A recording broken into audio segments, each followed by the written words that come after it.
Okay, welcome to this June 8th, Board of Directors, regular meeting. Could I have a motion to establish the agenda as published? So moved. And a second? Seconded.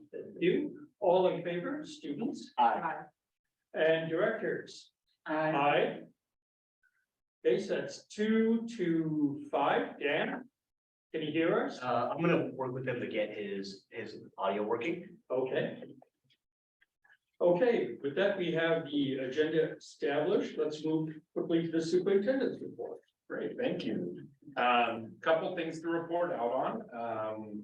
We had our final superintendent student advisory meeting yesterday. And I'm not going to go over all of that because it's part of the report from our student reps, but just what a great group. You had a chance to meet them, and we ended on a really positive note last year or yesterday, and already looking forward to next year. So I look forward to you seeing some of the work that actually some of our students have accomplished this year.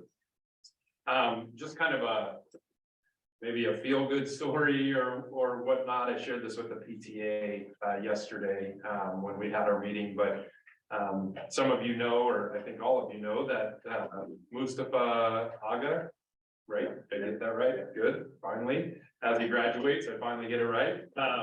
He's a graduating senior, and he's been serving on the Puget Sound Educational Service District Board. And yesterday, I was in our superintendent meeting with John Welch, who's the superintendent of the ESD, and he was sharing some stories about the 4 seniors who are moving on. And he had asked, and he shared this with all the superintendents, so I was proud, of course, but he asked the students, you know, as you're heading out and you graduated and everything you know, describe the perfect high school. And some students said some really thoughtful things. And Mustafa, when it got to him, he said, the perfect high school is Mercer Island High School. And he went on and he shared that his dream high school was the one he attended. He talked about how supportive his school was. He shared how helpful and kind the adults at the school are. He shared he felt he was academically challenged and was prepared for what lies ahead, which includes college at UCLA. He felt like folks knew him and helped him explore his interests and passions. And he shared his heartfelt respect and care for teachers as well as their care for him. So it was a nice moment to see one of our students sharing the great experience he's had far and wide. I'm also working right now. I shared yesterday with the PTA and this morning with the Schools Foundation, kind of a year in review presentation that I've put together that we'll be making more public, but really just thinking about what were the challenges we faced coming into the year, what were some of our accomplishments, and now what's coming up in the future. So I look forward to sharing that with you as well. And then the last one for just an update here, part of my report. I think many of you have probably heard about this mass action lawsuit against technology companies largely around social media. And there are, I think, 137 districts who are now on, who have signed on. We talked about it at the ESD superintendent meeting yesterday. So in tomorrow's board update, I'm going to just put some information in there. I think it would be worth spending not a lot of time, but some time on your June 22nd study session. Just thinking about that. I think it will probably come up amongst WASDA a little bit. It might come up in other areas. And whether or not we sign on or not, I think knowing what's kind of out there and what it is versus what it's not, because there's a lot of confusion out there. So I'll put some information on there for you, and then we can chat and take it from there on June 22nd. So with that, I will turn it back over. Thank you very much for the update. I will say that the report you did to the PTA Council year in review was very good, and got accolades from everybody. I think first time we've had a standing ovation. Oh, right. Let's move on to OE1 student-focused fundamentals. Fundamental 1, personalized learning. Great. Andrews, if you wouldn't mind bringing up the values, vision, and mission dashboard there for fundamental 1. This is a report that we're assisted by through our partnership with the CEE, and there are a number of kind of categories that relate to student responses, staff responses, and parent responses regarding how we're personalizing learning in our schools.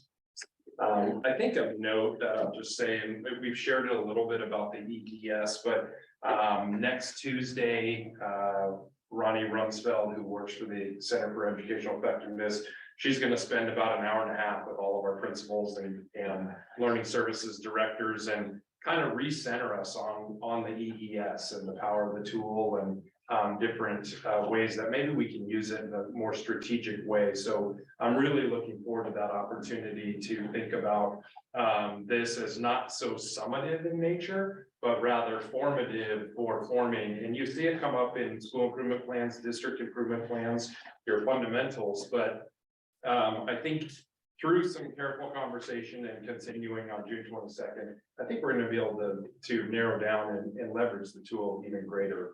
That being said, if the green lines there represent the current school year that we just administered the assessment. And we put some notes into the board report, but it was nice that, as we had mentioned with some other things, we certainly have not returned to kind of that pre-COVID level in terms of perceptions of our school district. And it's not just in the areas of personalized learning. We're also seeing those dips, as you've seen in some of the other reports that we brought to you. So are we on the right track? This would say that we're trending in the right direction. But we've got a lot of work ahead of us to kind of claw back and capture. On the student learning side, and I'll share more on June 22nd as we get the data in. I shared a little bit with PTA yesterday. We're seeing some returns in our SBA percentages of proficient and distinguished or advanced. And while it's not the be all end all, we're seeing returns into the 90% and above. And we haven't seen that in about a decade. So I think we are making some headway, maybe in some areas, but maybe not across the board. We also want to correlate that with our iReady and our Ames Web assessments, of course. But I'm pleased with the trend, though we have a lot of work ahead of us to continue to work, especially in that area of our families and family engagement and how we're really sharing the learning with our families. I think you heard that at Highland Park from a parent. What does it look like for a parent being able to get access to information? And those are definitely on the horizon and next steps, because I think the personalization that happens in the classroom, there's also a parent element of that. It's something that we can leverage better. So with that, I'll open it up to conversation. Happy to discuss. I just wanted to provide a little bit of feedback with the visuals. Like, I feel like I went cross-eyed with trying to figure out those horizontal bar charts, and it was not intuitive to me at all, especially because the colors are so different. Like also, I'm not used to going from bottom to top horizontally, and I can't be the only person who had a hard time with that. So my suggestion for future years would be go left to right, even if it's a little harder to see some of the finer nuance, because that's how we're used to kind of reading in our Got it. The other feedback I have for them, which is what you shared last year, which is, can we put in the dates in the bars? yes. And they didn't put that in there. Yeah. And so I've asked them to update that as well. I mean, the whole thing that will be was scrolling back to the yeah. colors. Yeah. Like, wait, what? And Right. the whole thing will have to just be bigger, like, Yeah. and more pages, but I think it will be more readable and Great. understandable for people, so. Perfect. So I'm pleased with the direction we're heading. There's still some concerns. But and I know we can talk about this at the next meeting when we do the language review, but I just kind of want to throw this out there. I feel like we're missing a huge part of what we should be assessing in this and monitoring. We've been involved in the inclusive practices project programs for several years now, and this is where I see it fitting, and I don't see anything about that. And I think one huge issue that we should be monitoring is our inclusiveness in terms of our students in the classroom. And then, somehow also looking at it in terms of how it impacts all students. But But I just think that, I mean, those are, and some of those can be objective and some of them can be subjective. And I think that this, fundamental, we're really missing some objective criteria. And I think that that's actually, first of all, I think it's really relevant. And I think it's also an easy place to put that in, where we really can measure inclusive practices and how that's working for our students and our staff. Great. I'll note that, so we bring it back up when we do the language review and. I don't know the answers, but. Yep, I'm just. no, but I think what would also be helpful is, if you send back to us and, you know, if you want to think about, you know, hey, learning services and educators, can you think of other ways we might look at this and maybe add a couple for the next session? Absolutely. So kind of going what Deborah was saying, I think what you're saying is, I see these, what we're measuring. And my question, my next one is like, so what? What does that lead to, right? So just kind of tying that. And it's interesting, so on kind of like a pro side, I love the trend as well. And it's interesting because when, you know, sometimes when we do after COVID, people are just a lot more aware of what's going on. So then sometimes when we measure ourselves against what happened before COVID, it seems like, oh, that was somehow the norm. But then I think we have to also understand that fundamentally the norm is different. Gotcha. And that, and even if we score maybe 2% more, it's could be the growth will be even larger because expectation has changed, right? So kind of like how do, as a whole system, we don't always go back to, it is always good to come back to prior years, but recognize that COVID, which is really, you know, people are more aware, they have more expectations, right? Because, and so this just comes something for us to think about. And these kind of data also make me really want to tease it apart by different racial groups. Groups that have been on Mercer Island longer or based on the length of time on Mercer Island. Because I feel like in the last 5 years, their demographic has grown and changes so drastically that, you know, when we see these changes is a reflection of the different demographic of students and family on Mercer Island. And sometimes, and if we break it down by racial groups, maybe we'll see some, we piece apart the nuances more, that maybe we don't have these high schoolers for certain groups. So, so this is great, but it's still not very useful for me. It feels kind of good, but I just don't feel like I have good data to really like, how do we move forward to really improve? I love that idea of seeing it broken down by racial groups as well, but I just want to clarify, when you say length of time on Mercer Island, do you mean like, are families new to Mercer Island? Yeah, yeah, that's a really interesting question. Like families, like I'd love to see like families who've been here 10, you know, kids in the district for 10 years versus kids in the district for 2 years, or you know, I think also breaking it down with 504s, IEPs, ELL, all of the different learning groups. groups. Yeah, yeah, Find because then out, you can yeah. really get it. Like, are we serving these groups equally well? That's great.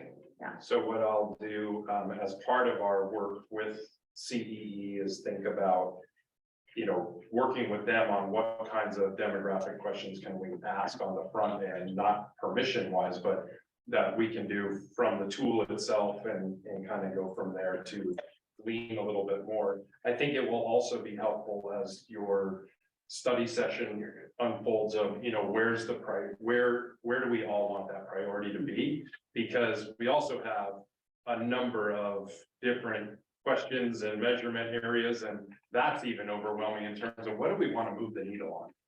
And if we want to, I think in a conversation, if we're going to talk heavily about 2 and 3 and use 1, 4, and 5 as the overlay, we'll be able to see some components, but maybe we don't look so broadly and we narrow in a little bit. So I'll take a look at some of that too. And Andrew, Ashley? I mean, I just agree with you guys. I mean, a lot of these data points are all in the middle, but so it's hard to see which groups are struggling with certain things. It's much easier to make progress once you know which groups are struggling with what, so. It was interesting when we talked, our SSA reviewed this. It was interesting to hear their thoughts. I know we shared it last time that they had a chance to look at this data, and They saw the movement forward, but there was also a lot of things that they felt that they were concerned about, especially when it came to belonging. I forget who it was, but someone said that they, were sad that it said it was ranked so low. The percentages was that I was comfortable with other races. And one of, the students in that group brought that up, so, yeah, as Superintendent Reynolds said, there's a lot of things that we should try to move the needle forward on, and I think that the students are going to be interested in looking at a couple of those and trying to work on increasing those. Yeah, going off what Andrew's saying, another big one that we talked about was having a trusted adult in the building too. And so those two data points were definitely the most identified by students as ways to move forward in the school setting. I was at the high school PAC meeting this morning and it was kind of the roundup of the year. And one of the things we talked about, we actually went over the ES in part. And one of the things that I'm just looking at kind of the lowest score, which is this school communicates with me about my students' progress. And I just feel like, I mean, to me, that's a low hanging fruit. Like we have all this information and it's just not getting shared in the way that is working for families. And I know that it's very, it's very staff specific, family dependent on what works. But, you know, if we could even, I mean, if some of the SIPs, I don't know if they want to do that with the SIPs, but, you know, could address this communication. I think, you know, we've seen it be successful with the work that Ian's been doing with the social media and the broadcasting, our student success. We've seen how much people are feeling more connected and more aware of what's happening. I feel like we can really have an impact. And I think that family and community engagement is so tied to the other things, especially the other kind of low one, which is the safe and supportive learning environment. I mean, to me, those go hand in hand, or at least they should go hand in hand. So I don't know, I just throwing that out there that I feel like that's something that if we really address, we can really have an impact. That kind of, so then communication is at a macro level of what's happening as a system that we're doing, our curriculum. Then when I hear this, it's a communication about my students' progress. Yeah. And I don't know, you know, but personally, I would like if my kid has more than 5 missing assignments, I'm dinged for it. I know that they're skyward, but you're gonna ask me to go in skyward, right? So, or if they're below a B, I'm dinged for, you know, I get a ding instead of, so those kind of things, I wonder within our system, we can make it happen. Because I know as teachers, it is gonna be so difficult to be able to do that with all the students. But if there's a way in our system to kind of send out a notification email, just like when my school lunches money is low. Those react on right away. Are low today. Yeah, so if there's a way that would be like, instead of like 13 missing assignment, I'm like, oh my God. It'd be nice actually if it could be customizable someday where the parent can be like, I want to be notified, you know, my kid's like on the day nice, I'd like to be notified if there's even one missing assignment right now. Okay, my kid's doing better, I'm gonna turn it down, just tell me if it's like a big problem. But at a minimum, Yeah. you know, I mean, it could be done for the high school quarterly as grades come in, and even just a comment like, no concerns, here are my concerns. You know, I mean, I know we can look at the report card and see, is it pleasure to have in class, but you know, that just, frankly, even if it's just that, it just shows that, oh, this teacher knows who my kid is. And then for middle and elementary, you know, on a trimester basis, I know for elementary, they've got conferences after the end of the first trimester. So obviously that one's good, but, and then I know kindergarten, they meet before school starts now, right? Or, They do. so, you know, I mean, so there's touch points. I just think we can do more. I know it's work. I get it. I think it's really important work. We're upgrading of Yes. Skyward as well. Right, yes. And will that bring us any new features in this space? I don't know enough about that specific piece, but I'm jotting down notes to ask questions. So yes, I don't, you know, there's a business element of it, or a financial side, there's an HR side, and there's a student management side and family access. So all of it should be a better experience, but is it as customizable? Do we have those? Not sure, but that will, and we can always be providing feedback. To hopefully help influence. They should hook up Chat GPT to it. Yes. Yeah. Absolutely. I mean, even if it's like a monthly, like, we're good, Yeah, and then, and a quick email to parents, like, we're good, no concerns, or lots of missing assignments, and nothing to go into great detail, so Yeah, it just gave me to look into Skyward. Right. Otherwise, I got in the habit of it, but yeah, and I only have one, so it's, kid. So, okay. This looks good, thank you. Do we have action here? Any other thoughts, Dan? Okay, could I have a motion to find a superintendent in compliance with Fundamental 1, please? So moved. And a second, second, okay, all in favor, students, Aye. directors? I Dan? Okay, I see 2050 in favor of superintendent in compliance with Fundamental 1. Okay, let's keep moving forward. Board policy 1800 OE11, facilities and capital assets. Great, I'll bring Brandy and Tony up to the table here to give an overview of really of what's ahead. What do we have on the docket for this summer? Kind of our capital projects seasons is in high gear in the summer, and then it continues where we can during the school year based on impact to students. So I'll turn it over to Brandy and Tony. Before we give you an update about the summer, the current event at IMS is the goats are back. If you haven't had a chance to swing by and say hi, that's kind of our favorite time of year. And the other thing I would mention is, if you have a chance to look at the district's front web page, there's a link to a story about the Pathways program. It's a lovely article that was written, so. Okay, let's see, what do we have going on this summer? Mercer Island Performing Arts Center, we have a good amount of work going on. The 26th, we start painting that facility, and then a couple of weeks later, we'll be putting in new carpet. So should make a pretty significant difference. And then into the summer, we bring in new main curtain, which is a little bit different color than it was before. It's a kind of a deep maroon. And then some additional scrims and back curtains that will come in with that. Do you want to talk about greenhouse and? The greenhouse, the part of the advanced horticulture program, we're putting in a hydroponics system in the large greenhouse. We'll be starting next week, taking some of the existing equipment out. And I think early next week, we'll be receiving the hydroponic equipment will be coming in. It's kind of a turnkey with the package that we bought, other than having to go in and doing some dismantle of what's in there. It's pretty much in the contractor's hand or the vendor's hand. So, but it should be an exciting addition to that greenhouse. It'll be fun to see. Dishwashers? Dishwashers, oh my gosh, Not very glamorous, but not very necessary. glamorous, yes, we have been fighting dishwashers throughout the district this year. For the last several years, and we'll be replacing the 3 old elementary schools and the middle school and the high school dishwasher this summer. Again, not very glamorous, but kind of an important piece. So we're excited to finally be getting, it's the little things. Is that the school dishwasher, not the culinary arts? No, this is in the main kitchen, Yeah. in the server, yeah. So they were 24, 25 years old. They definitely served their purpose.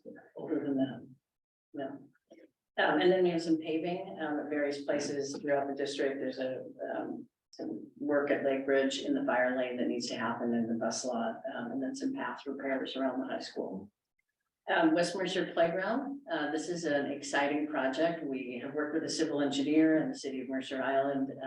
We're in for permits, and we're going to build a new ADA accessible ramp and put new stairs in that will lead up to the play area. We worked with the principal to try, the play equipment has some long lead times. And so we're trying to minimize the impact on kids and yet still allow them to use that facility in the fall. So we'll be doing that site work this summer.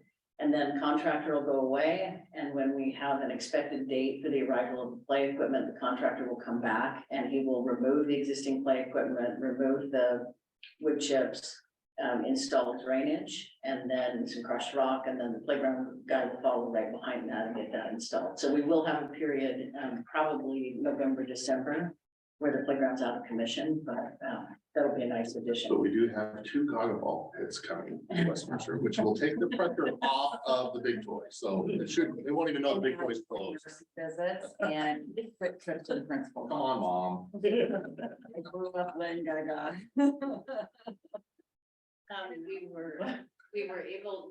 Interestingly, we had 4 contractors bid on this, which is surprising.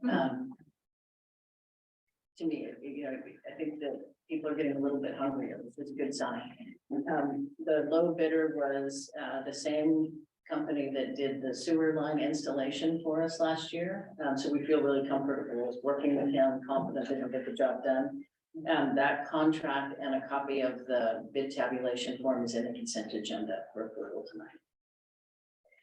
Another project where there's no construction that's going to happen on this summer, but we've been talking on the capital projects list. We've been talking about bringing more power into the bus lot for future EV buses. Remember we were able to put in enough charging for 4.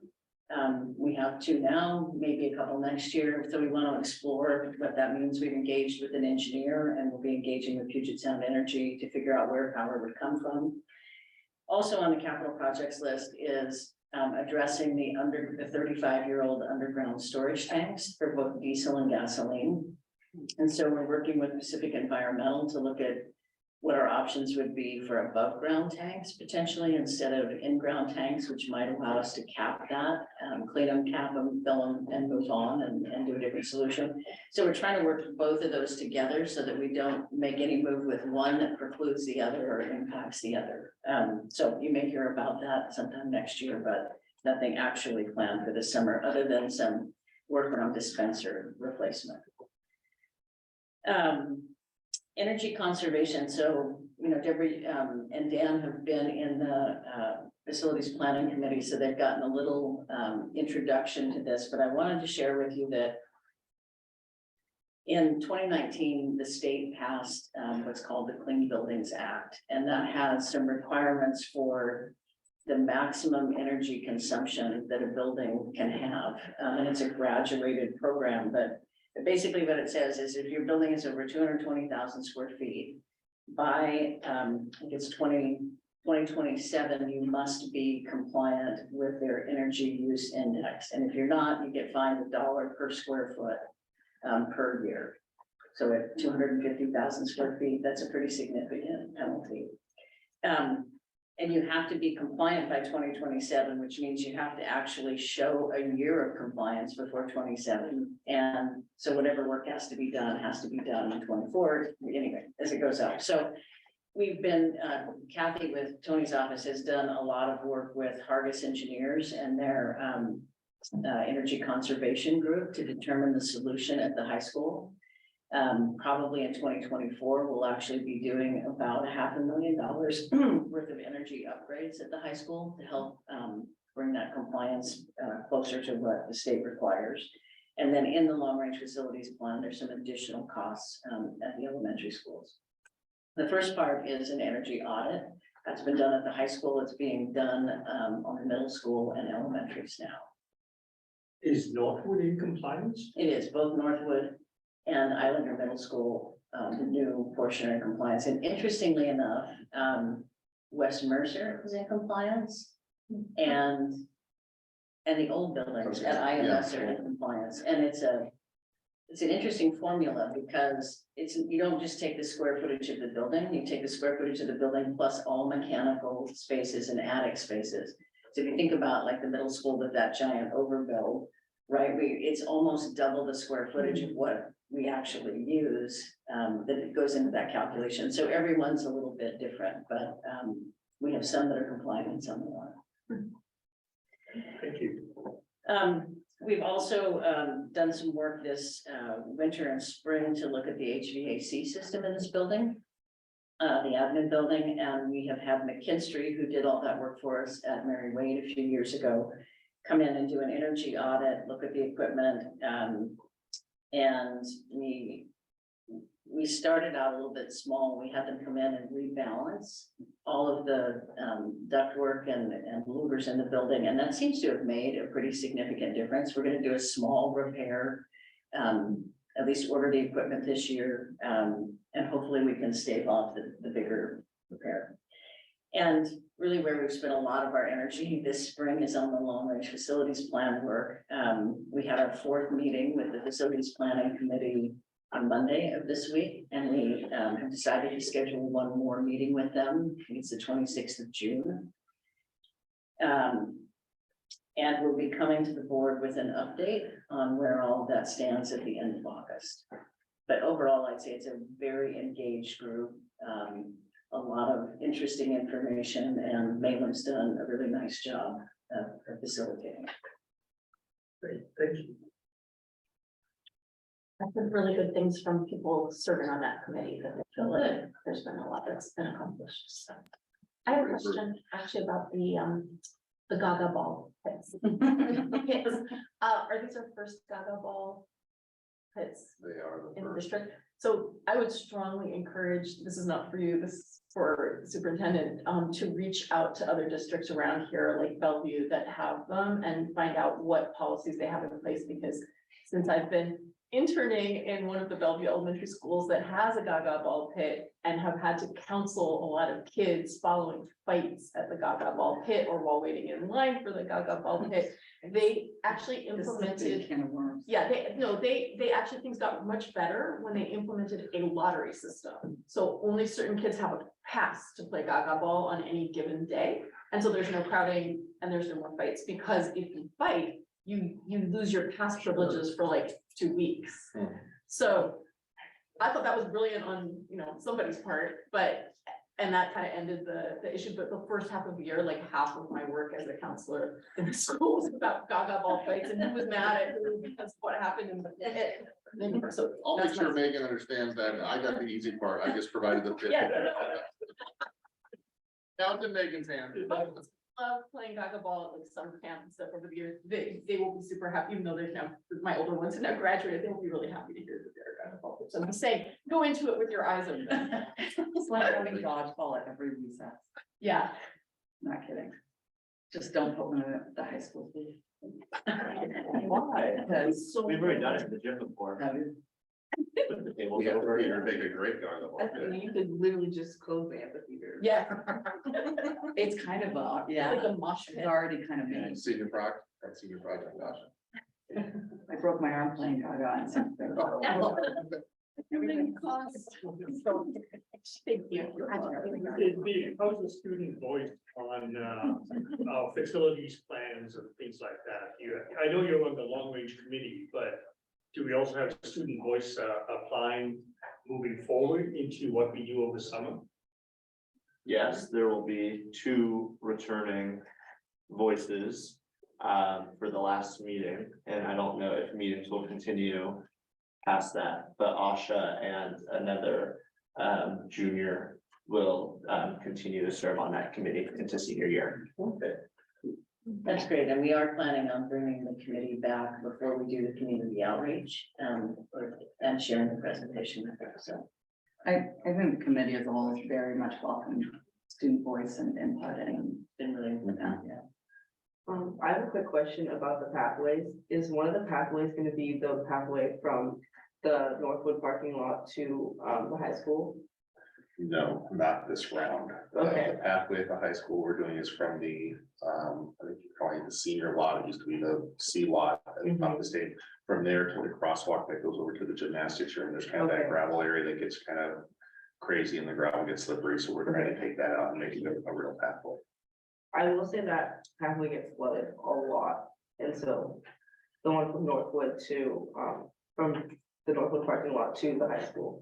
And which route are you taking? on that? Like the one by the tennis courts, it gets pretty flooded, Okay, and the students have noticed that, and so that's just something. Thank you. Any other questions? Okay, think we're great, no action on this? Be back in September with pictures. All right, let's, thank you, Brandy, thank you, Tony. Let's keep moving on then. 3D, budgeting and financial planning, resolution 724. All right, well, we had, I think, a productive study session from what I've heard from some of you anecdotally, and that set the stage for tonight, which is the first reading. And we have Director Adams and Director Sullivan here to answer questions, walk you back through any parts that you wanted to revisit. Just as a reminder and for the community, tonight is the first reading. There'll be then on June 22nd an opportunity for not just public input, but actually a formal hearing or any other input for you as a board from the community before you vote on it as a final resolution. So with that, directors, anything you want to lay out to begin with? No, not necessarily. Obviously, resolution 724 has been pulled out of the budget document. As last week, during our budget study session, this was on page 24 and 25. Also, just want to reiterate, there's no changes from last Thursday to this Thursday to this budget document. Aside from me and my detail orientation, wanting to add an Oxford comment every time I look at something. Otherwise, no changes to the budget document. Well, you made a couple changes in during the meeting. No, That's the feedback Yeah. that you were getting. Correct. If you have any questions, we're here to take them. Otherwise, Joe. Any questions, students? I read it, and from what I understood, it looked great. Saw the fund balance going up over years, and that, I like to see that. May I ask, was it easy to read? Was it? Yes, Understand? yes, I found it intuitive. Thank you. More so than in the past. Yes. I've never taken accounting, but I understood it. So. And as always, if there's things you want added or things you would like to see be called out, we can add that, develop that as we move forward. We quiz them on their understanding. Yes. If I fail, do I fail the credit? You have to come back and be student rep next year. It's Oh, what? Graduate. Graduate rep, yeah. I know this has been a lot of work, and I appreciate that you really tried to present it in multiple ways for people to have a better understanding of the finance of the district. And like McIntyre says, like different people kind of see things different ways, and or they have more of an interest in a certain area. But I thought you were, the team was very comprehensive in presenting that information. I agree. Yeah, thank you. I think our budget represents our values. We've talked about that multiple times. I appreciate the detail orientation towards explaining where we were with respect to the ESSER funds being down in the hole, the loans we've taken out and repaid. So we've climbed a huge hill to get here. Each of the goals to restore our fund balance is thoughtful and methodical and achievable, we hope. And I think this type of guarantee helps everybody be on the same page, so that if we're, in many ways, there's not a huge reason to blow past these goals in such a huge way. We want to make sure our schools and our staff stay solvent, stay happy, stay a safe and good place for our kids. So I appreciate the transparency and time we've taken to lay this out. I know the law requires us 4 years of budget. Obviously at years 3 and 4, the details are harder and harder to understand, and there's more and more error or uncertainty in those predictions. It is key to note that we are trying to get to 8% fund balance in year 3, but we also appreciate the uncertainty in that with a lot of other things too. So thank you for the just really hard work and due diligence and helping everyone have clear expectations around this. Thank you. Thanks. We'll continue to monitor for any questions that we've received as staff that might come in. We'll continue advertising for the public hearing as we're moving forward, so. I apologize. It looks like Dan's audio might not be able to be heard, but he posted in the chat. I just want to confirm that the 3.750 is an additional reimbursement from the CapTech to the general fund, Correct. which is in line with what I've suggested for some time. We're gonna leave the salaries in the general fund and reimburse it with capital instead of actually moving. It's more efficient and better trackable that way. And it's a common practice at other districts to do it that way. And it'll be clearer when you look at it too.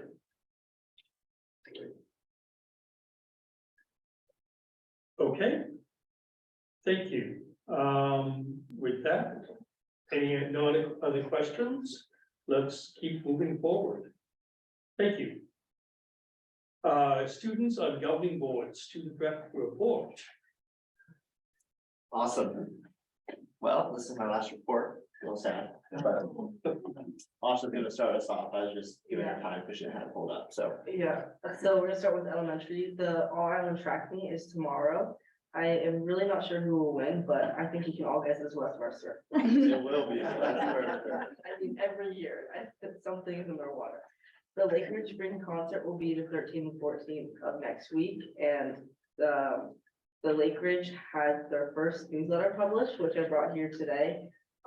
This is one of their first drafts of it, but this is something we've been working at SSA, and students all help contribute to this. Oh, cool. So, West Mercer is working on a school-wide art project to finish up the year, and their 5th grade party is tomorrow, so that's really exciting. At Island Park in Northwood, they have had a concert for each grade throughout the week to celebrate all their work in art. That's about it. A lot of them are just doing parties and wrapping up the year over there. The middle school has been really working a lot with our high school. This last month, first, the high school National Science Honor Society went up to the middle school. And they hosted a little club fair with middle school students where they were able to talk about STEM related topics with high school students who are taking more rigorous STEM classes or going into fields of STEM. And talking to some of the high school students, they said it was a success, seeing a lot of the middle school students show up and want to talk about science, which we thought was really cool. This past Wednesday, we had our 8th grade transition day where the 8th graders came up to the high school. We hope that the 8th graders found value into it, seeing the school if they haven't yet, and meeting some high schoolers. On that same note, 8th graders are also excited to head up from the middle school to the high school. Other festivities that are happening in the middle school is the Beauty and the Beast play, which is happening from the 19th, or which did happen from the 19th to the 21st. And then also 8th graders got to paint their lockers in the 300 hallway. And the high school and middle school had their last choir performance together on the 5th. And we heard from some high school students that they had a lot of fun. Finally, best for last, but Tony and Brandy already said it, the goats are back at the middle school, which is always a lot of fun. We also wanted to shout out our VI teams across everywhere. If you haven't read the article that is on the website, they really went there and performed, and I know that Superintendent Rundle has that in recognition, so I won't share too much about that, but we are incredibly proud of the work that they did this year. It was really awesome. Yeah, moving on to the high school. If you drove by the high school yesterday, you would have seen the summer kickoff, which had food trucks, field activities, a dodgeball tournament, yearbook handout, and snow cones, and so much more. Our marketing program, along with our student store, did an amazing job planning that, and it was a great event to kind of for students to let off steam before finals week comes up. Our spring sports are finally wrapped up. The last of them ended on Memorial Day weekend. Most of our teams did really well, including several top 10 finishes in the state. Most notable is our boys lacrosse team, and both our girls and boys tennis teams took home state titles. One special athlete that I wanted to highlight from this season among many athletes was sophomore Owen Powell, who won WIA Athlete of the Week and took home the state title in 1600 with the time of 4:07, which was the top time in all of the state. Senior prom was a successful event. I know Andrew definitely was dancing on the dance floor. Graduation was just 5 days away and the seniors are preparing for the senior assembly, which will be on Monday. And I think you guys are all invited to that. On Tuesday this week, we had athlete signing day, which we got to celebrate 29 student athletes, which is a pretty large number. Overall, the high school had a great year. Most students are looking forward to the summer. But recognize that, this was the first year where we had a somewhat, a normal year without these mandates and as we started to move away from the pandemic. So most programs are wrapping up the year and celebrating really a great year of coming back and excelling. Our superintendent advisory, as Dr. Rundle said, we had our last meeting yesterday. It was a really fun and successful year. I think all the students felt great that they had something tangible to say that they did this year on the advisory board. And one thing to note that happened since our last school board meeting is the high school group presented to the whole entire MIHS staff. And it went pretty well. They had handouts and I think a lot of them kind of understood the student perspective on things. And next year we will probably most likely focus on another B, maybe belonging or something of that sorts. But I think they really like the setup of making tangible change. It was really awesome to see, being on the SSA for 2 years, really going from telling a superintendent what the issue is to actually now going out and empowering students to do it is really that authentic student voice that we strive for at this district. So seeing growth in that was really something special to see. And I hope that only continues in future years, because this year, as you saw, we have newsletters, Northwood Council, Student Council starting up. The high school students are meeting with teachers on working on ways to improve Schoology usage. So it's really cool that students are able to find these tangible things that might not be a super wide issue, but they help students. So it was really cool to see them go out and do that. That's the end of our report. If you have any questions, let us know. Any questions, directors? Thank you very much. This is great to hear, and we're all looking forward to graduation too. Heard you're riding the electric bus. I will also add actually that there are other senior athletes who have signed with college teams that didn't do it as part of the signing event because they did it as part of their sport. Like I know girls rugby, they did it as like a team activity. So that means there's even more. Well, okay, will we wait till 6 p.m. for recognition? We can do that. I can do some of the general recognitions and then we can break then and then we'll move tables and then we'll bring folks in. From the general recognition standpoint, last Friday was Gun Violence Prevention Awareness Day. And so we had a number of staff and students wearing orange in support of that and the ongoing work there. This is also LGBTQ Pride Month. And so we have different clubs and organizations who have sponsored things in the schools. I had a community message and certainly had some great conversations with community members. Both some extremely supportive and some with some questions about what that looks like and in our schools. And I think I'm trying to continue to go back to, we have students in our schools from all different religions and races and ethnicities, but also we have gender difference and sexuality. And so it's not about trying to create right and wrong and join that, but rather remind ourselves that we want to make sure that all students belong in our schools. And that is absolutely the focus there. And then coming up towards the end of the month, we have a couple of activities. On the 19th of June, we'll have Juneteenth, Monday from around noon to 4, Mercedale Park. Our Black Student Union was commissioned by the city or asked by the city to help plan an event. Really looking forward to that event, bringing the community together. And then I believe there's another event on the 17th, that Saturday.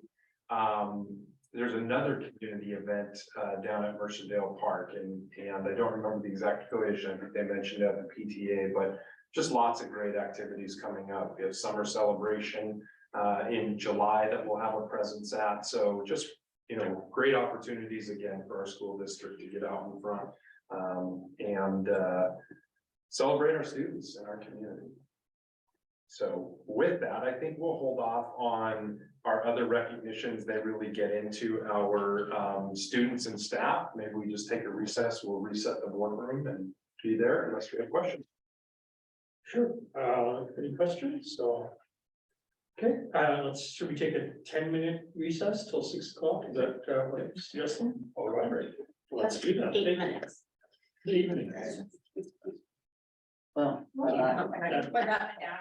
Oh, yeah, sorry. I'm gonna sit- Bumping down.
That's a little kiss.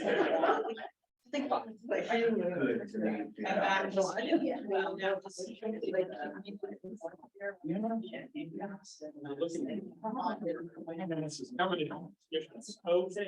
Okay.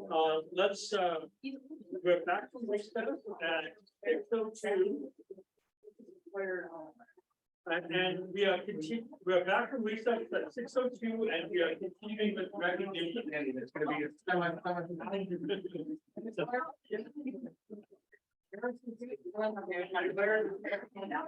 We're doing it now. I represent you standing in front here. All the.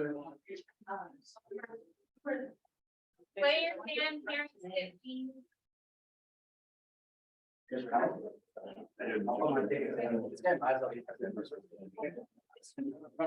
that way. We're back to circle, half circle, like you're all in line. Right, you got it right there. Yeah. All right, well, welcome in to our tennis teams. Every now and then, we have that unique opportunity and circumstance where our boys and our girls teams not only both compete well, but actually bring home state championships as well.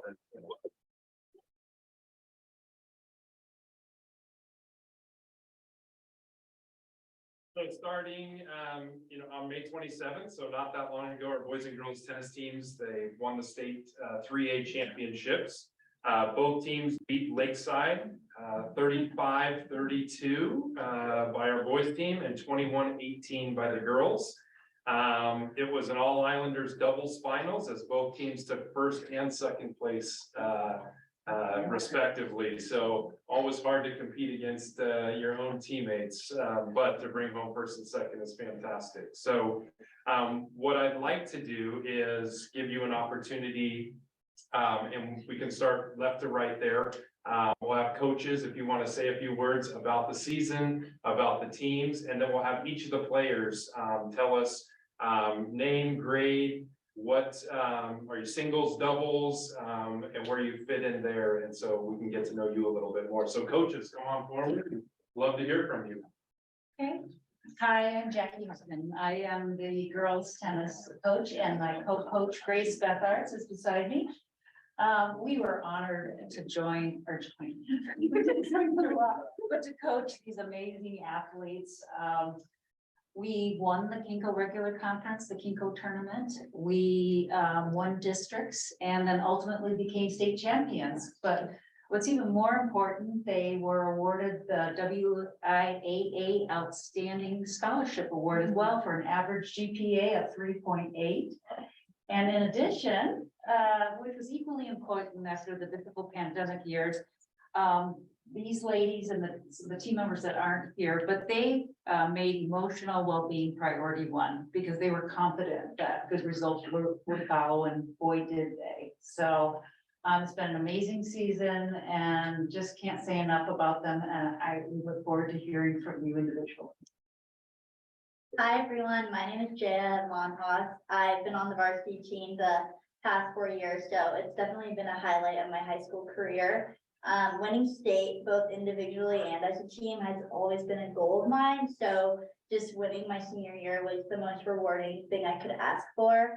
My partner Lindsay isn't here today, but I've been playing with her for the past 8 years. So just winning our senior year state championship together was so amazing. And yeah, thank you. Hi, my name is Chloe DeGracia and I'm in 11th grade. And this year I played doubles, last year I played singles, but this year was super fun with my partner Rachel. Yeah, I'm Rachel Garten, I'm a sophomore. I played doubles with Chloe and it was our team goal to win state as a team. It was super fun to be playing doubles again, just having a partner out there. What they're not telling you is that they Yeah, all were all conference selections to singles and doubles, both this year and last year. So they're just. And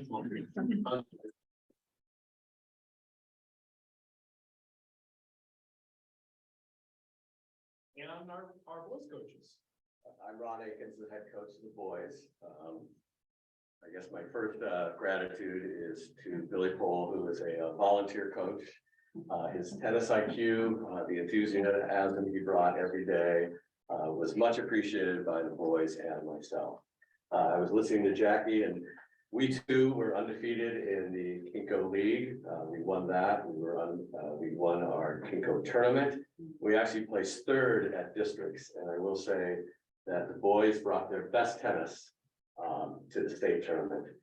They beat the two teams at state that they had finished behind at districts. So I'm very proud of that.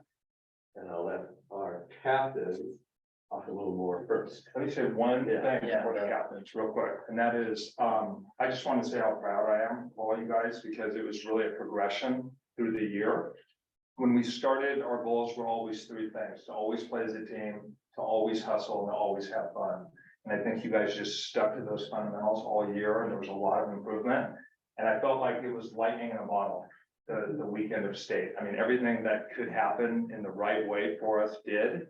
And super proud of you guys, not only for winning as a team and finishing first, second, and third in doubles, but just your sportsmanship on the court and the improvement that I saw with that over the year is really, really admirable. So that's one of the things I'm gonna always be super proud of you guys for. So with that, captains. Yeah, I'm Adrian Haas, one of the captains of the team, been on the team since my freshman year. Me and my partner Nathan, we got second. Unfortunately, we lost, but to our own team's the best team to lose to. Noah and Brandon. We won, winning state was pretty surreal. We lost to Lakeside last year in a close tight one. And going into state this year, I always thought we were gonna win, but I didn't really know, like, it was tough, to be honest. I was like, when it actually happened, it was pretty surreal moment, and I'm happy to cap up my 13 years of playing tennis with a state championship, especially with Nathan, who I've been playing with since we were young.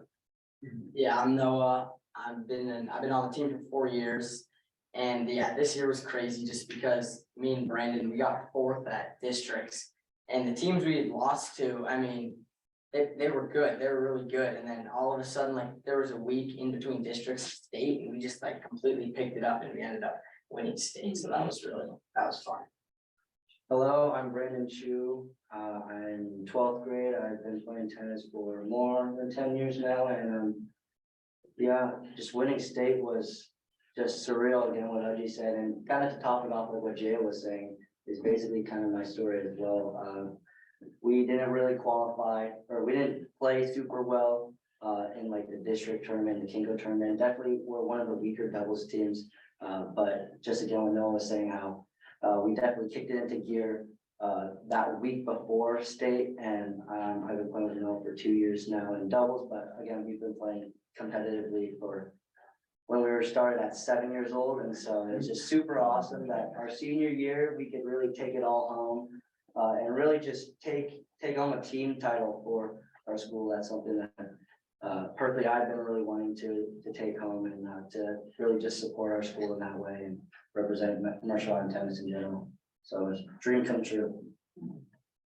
Hi guys, Dion Montas. I'm a sophomore on the team. I'm really happy we were able to win the state championship because I have 2 other siblings over here, and both of them are seniors. And I'm not gonna play tennis with them ever again, so I was happy.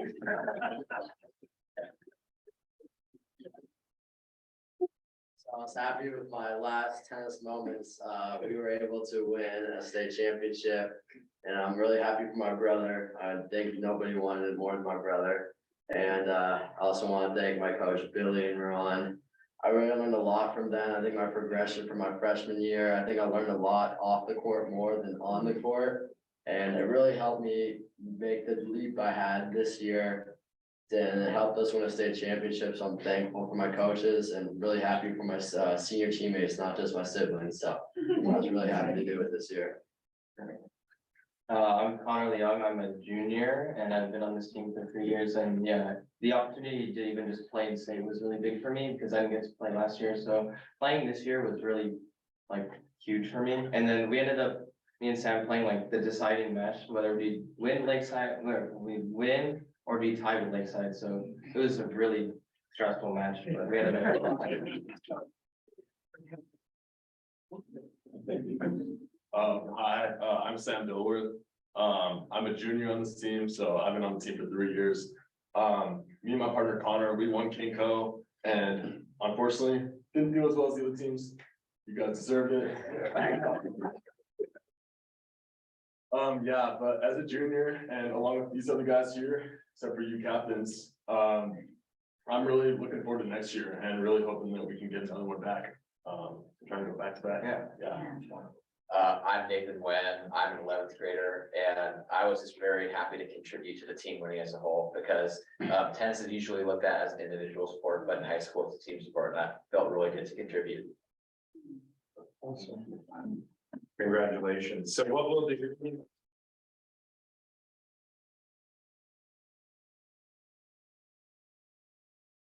we'll do a picture. So we'll come around, be back here, the board will join you there. So then you want to do it, I guess, in front of my sister. Why don't we just do it right here? Yeah. We'll just take a screenshot. Everyone to go, Andrew. I'm used to getting moved out of the way. So you just go around in the circle and I'll grab it.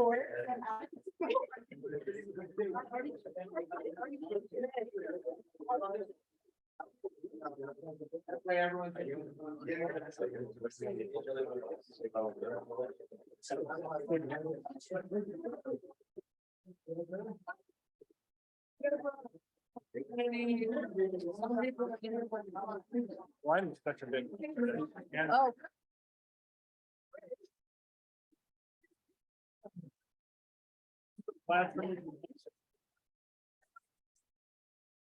Like it so much.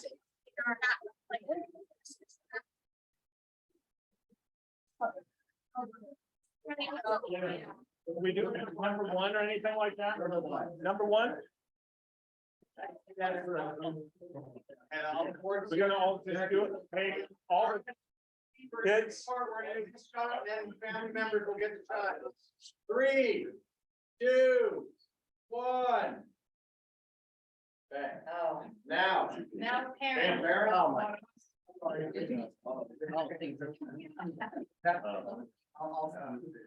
Thank you. Look at that. Thank you. Okay.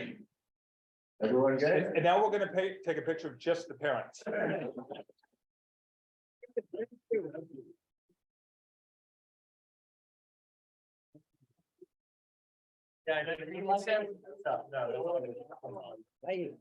Thank you guys, appreciate it. Appreciate it. Thank you.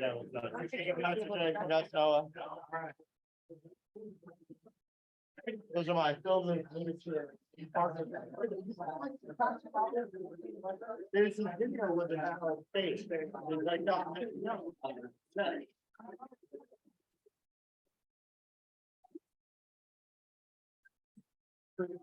Tracking the kids at the table.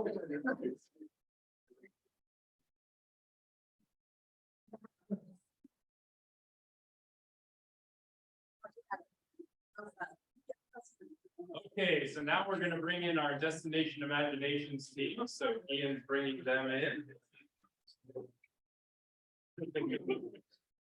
You know, take like 5 minutes right after that. I just wanted to say. I want to come down, I'll hold it up to lunch. I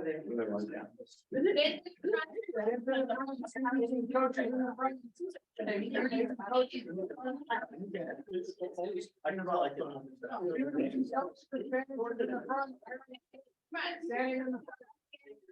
Start over here, we'll move along from there. All in front, listen, we're standing. Students, all in front standing. Leave it up front, standing. Students standing.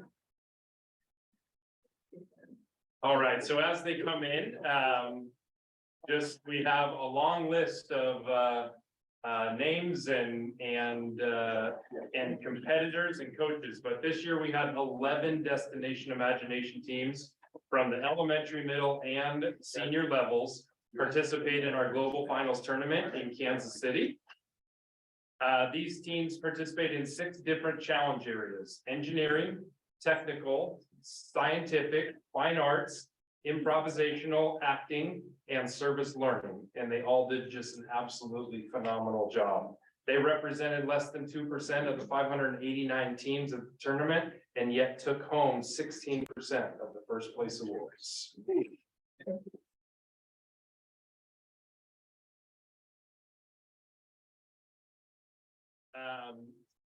We had one senior level team. Is it Ratatouille? Yeah, I knew it. I didn't know. I knew it wasn't Ratatouille, but they had the distinction of winning the most awards ever awarded a high school team in DI history.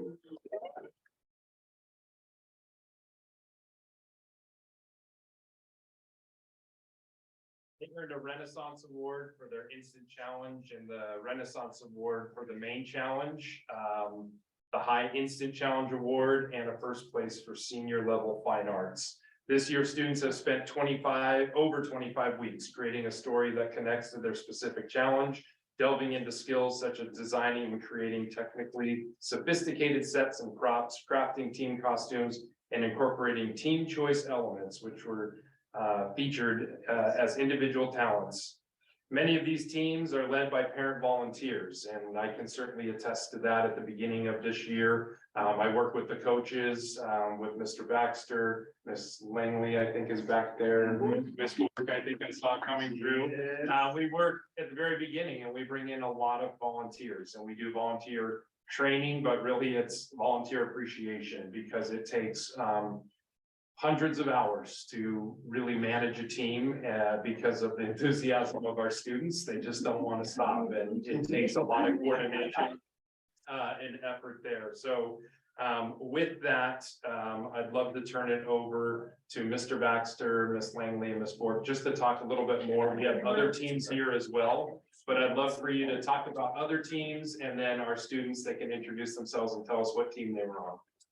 So yes, these are some of our teams here. We had teams from elementary, from the middle school level and the high school level.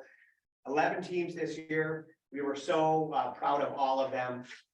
You know, I just wanted to say that we really appreciate the support that the school board has continued to provide to us.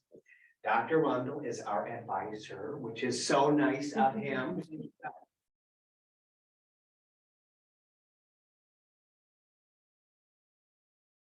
Get the honor of working with Mrs. Langley and Mrs. Burke, and they are an amazing team.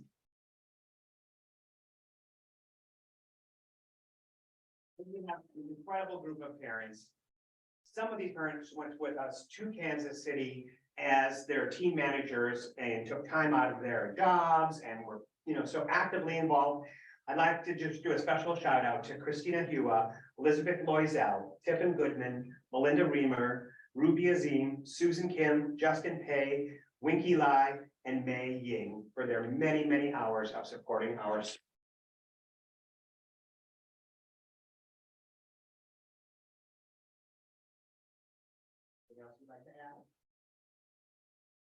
It's been a privilege watching, especially Ratatouille grow up over 9 years and just see them from little fourth graders with their cards falling off their structure all the way up to seeing them reach the clouds, which is exactly what they aim for. So very, very proud of them. And obviously I'm super proud team manager of my 4 wonderful teams, and just the dedication these kids have, and just, they're going to change the world. And that's what we want in this district, is kids that don't just go by the book, but think outside the box and come up with the unthinkable, and super proud.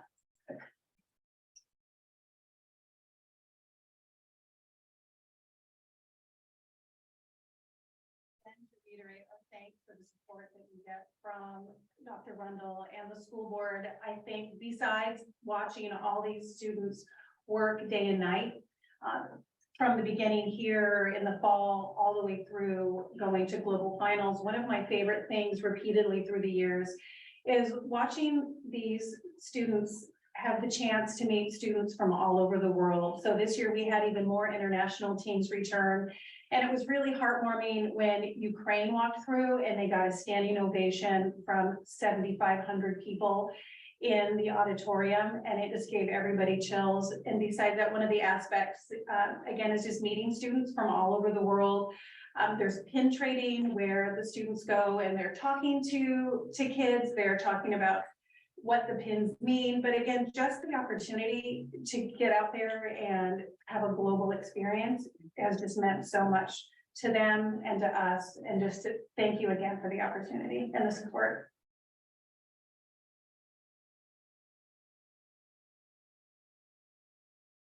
We'll start with our students. We'll do the first row first, and then we'll work our way to the back row. Again, name, grade level, and then the team you were on.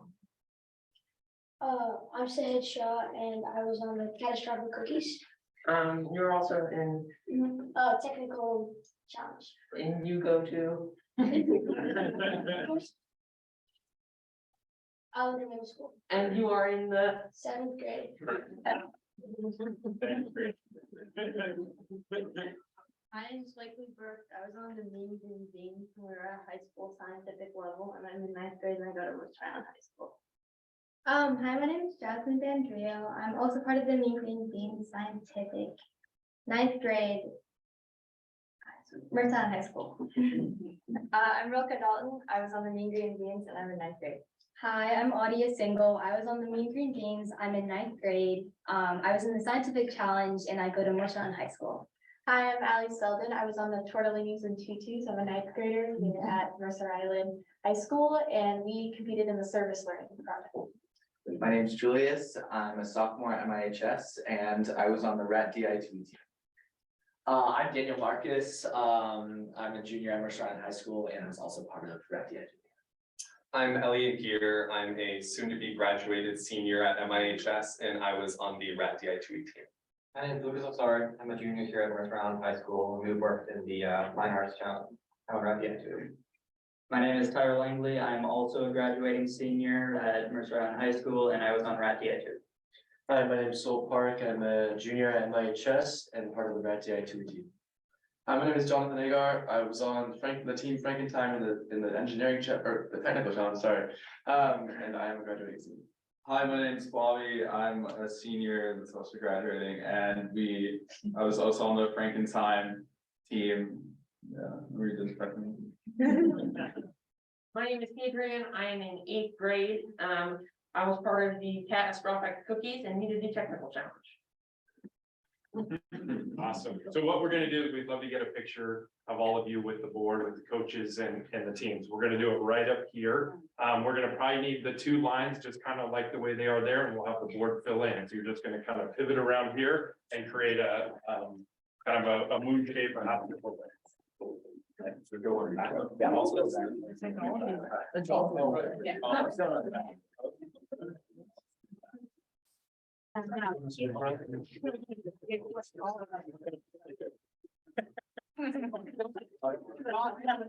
in the front row to kneel down on your front, on a knee. And then we can fill in behind there. We'll see everybody.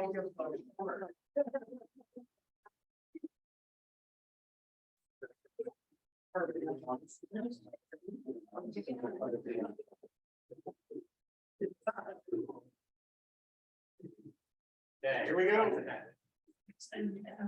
3, 2, 1. Okay. Okay, now Family members, now parents. Nice.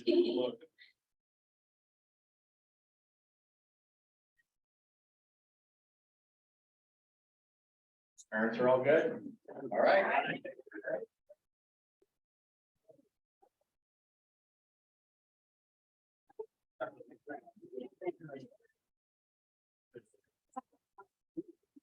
Congrats, guys.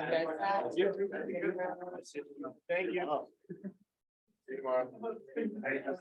Just passing those out. Thanks. Is there any way one can take that? The Washington.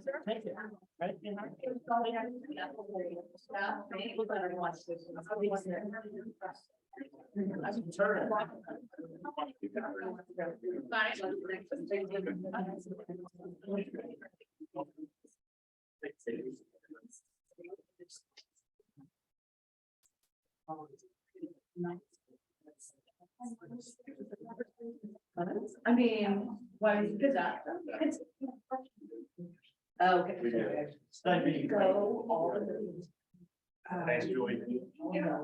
All right, in our final recognition tonight, I tried a couple of times to write something down, and then I thought it's best if I just talk and speak from there. I'm sure other board members would like to say a few words too, but that's to Andrew in recognition of 2 absolutely fantastic years of service to our school board, to our school district, to the high school. I remember the selection process, and Mr. Wold was an associate principal at the time, so he was on the outside, and you know, we kind of went through the whole piece, and I remember him telling me when I saw him in a private moment, he said, I mean, come on, if it's not Andrew House, what are we doing?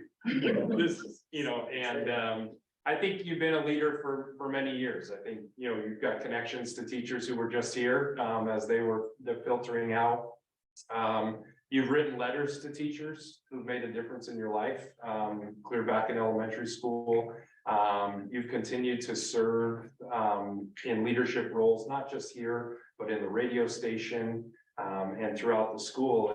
And I think I was taken back when you were talking during the interviews this year, and you saying, you know, it's different once you're named a school board rep, that when you walk through the hallways, you carry a different hat.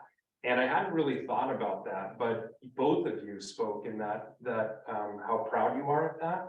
But I think students have seen you as leaders. And then this year, the challenge that I put before the 2 of you when we started meeting in early July or late July was, I think we should really co-facilitate the SSA. And so together, we worked as a team, and I think set a new model for your predecessors as they come through. And I know that Asha's ready to take the lead next year, but for your years of service as a WASDA representative and this school board, you've done just an absolutely wonderful job, and we're going to miss your voice. We'll get new voices, but we'll miss that Andrew voice as well. So thanks for all you've done. Thank you. Yeah. Any comments from board directors?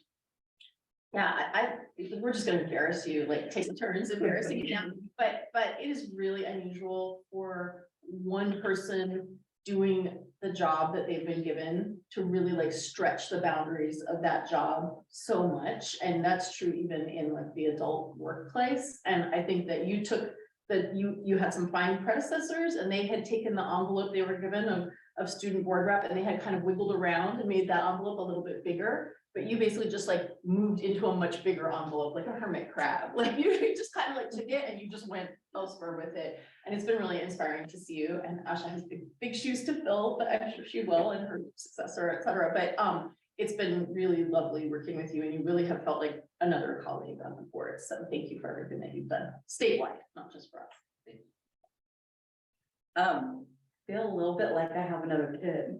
So Andrew and I we didn't know each other, and I remember from the interviews as well, because I participated in that one and for that year. And you know, it's been really fun getting to know you. It's you know, you are in a lot of ways, don't get a big head, but wise beyond your years in terms of stepping up, doing what you think is right, regardless of there just doesn't seem to be an issue of peer pressure or, you know, what's cool or not cool. You just do what you believe in, and it's really fun to watch you and the impact that you have on your fellow students, my daughter in particular. I really, you know, since you guys got to know each other at the same time, I think in radio, and just the role model you are is, I mean, thank you for that. It's just, you know, and you've made like being involved and an advocate for the school, it's a cool thing to do, right? And whether it's being